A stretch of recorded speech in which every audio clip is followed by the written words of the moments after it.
Hi guys, நேற்று நாங்கள் படத்துக்கு போனோம். யார் யாருன்னு சொல்கிறேன்.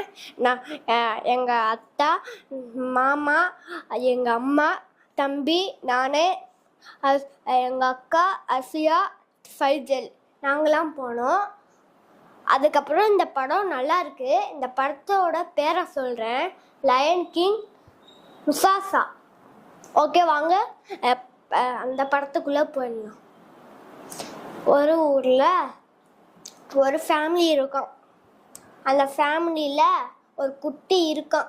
அதோட பேர் முசாசாவாம். அது தண்ணி கடிச்சிச்சின்னு தண்ணி குடிக்க போணுச்சான். அப்போ மழை பெஞ்சு சூறாவளி வந்துச்சான். அப்படியே இழுத்துக்கிட்டு போயிடுச்சான் வேற ஊருக்கு. அதுக்கப்புறம் அதுக்கு ஒரு ஃப்ரெண்டாக வந்துருச்சான். அதுக்கு அவங்க அம்மா அந்த குட்டியை தூக்கி விட்டுச்சான். அதுக்கப்புறம் அவங்க போய்